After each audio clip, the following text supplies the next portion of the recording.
68% of registered voters say they have major or moderate concerns about President Biden having the necessary mental and physical health to be president. And now he's trying to own it and is mocking himself. I get that age is a completely reasonable issue. It's in everybody's mind. And everyone, by everyone I mean the New York Times, call me old. I call it being seasoned. I know I don't look that old, I know. I'm a little under 103. Think about it.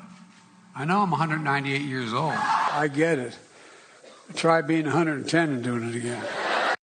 So is this a smart strategy? Again, joined by Scottie Nell Hughes, former Trump campaign surrogate. John Fugelsang, he is the host of Tell Me Everything on SiriusXM's Progress channel. And Kiran Chetry, former CNN and Fox News channel anchor. John, what do you make of the strategy? It's the only strategy. He has to go forward with it. It's smart. It makes sense. He should have started it long ago.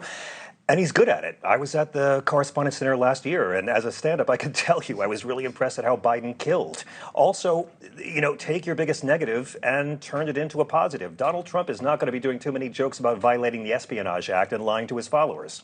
So, yeah, take your negative and spin it for your advantage. But the thing is, age is actually, when you look at the demographic last time, 65 to 74 were the highest voter group that turned out, 76% of that age group. So it's a very valuable base.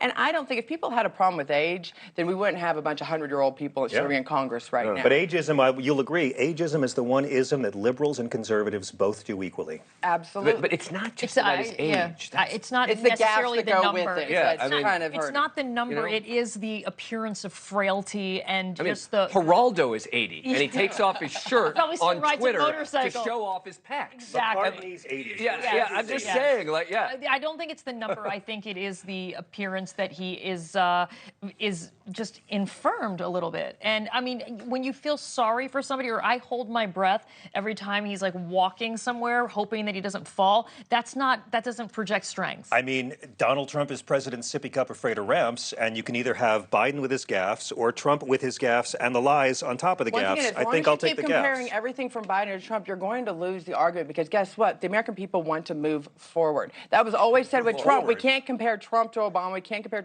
Trump to the past. It's going to be Biden and Trump again. Yeah. Well, that's what I'm saying. So if you want to keep comparing him to the past, but at this point, you got to address the issue right now. Why are we having so many gaffes coming from President Biden? Why are we having the Easter Bunny leading him around the White House lawn at the egg roll? Why are we having him tripping down more? Gaffes or lies? Both. And they both come out of this administration a lot. I mean, we just found cocaine. The lies a deal breaker. The West Wing of the White House. Yeah, and by the way, I'm sorry. That was my coke, guys. At least you admit it. Dan, and let the world know. The question also is how strong will the argument be if Kamala Harris then, has to take over? Well, this is the question, and we've talked about this before, is that Democrats don't want to address the fact that as this gets closer to 2024, Republicans are going to make Kamala Harris a major issue. That's right. And she is going to be seen, it's going to be everyone, well, what's the vice president matter?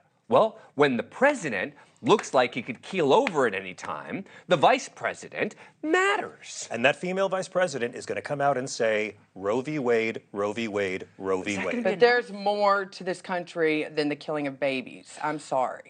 Women's reproductive freedoms are more popular than criminalizing them. And forcing teenage girls to carry and bear their rapist children doesn't test well with any demographics. You have to go specifically into what it is, and that's not exactly what the law states in Criminalizing abortion is not popular. Letting women and God and their doctors make the choice is. Well, but like I said, we can debate this issue. That's going to be the Kamala Harris angle. They're going to. That's not going to be enough. It's not going to be enough. She's not a candidate at all right now. The fact that we're talking about all these other candidates to replace Biden and not mentioning her name speaks volumes about how much faith and what's really going on behind the scenes. And this wasn't one of our topics today, but it's going to be a really interesting question to see does Trump end up going with someone like Carrie Lake, or not caring about winning, right? Just saying, you know what, I don't care about winning, or is he going to pick someone like Tim Scott, or and say I really want to win? Tim Scott. Yeah, he's going to pick him. He really wants to win.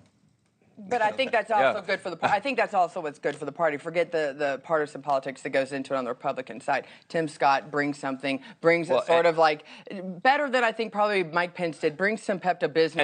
And that's going to help Trump. I mean, thank you for watching. Go to newsnationnow.com to find News Nation on your cable provider. And don't forget to click the red subscribe button below to get more of NewsNation's fact-driven, unbiased coverage.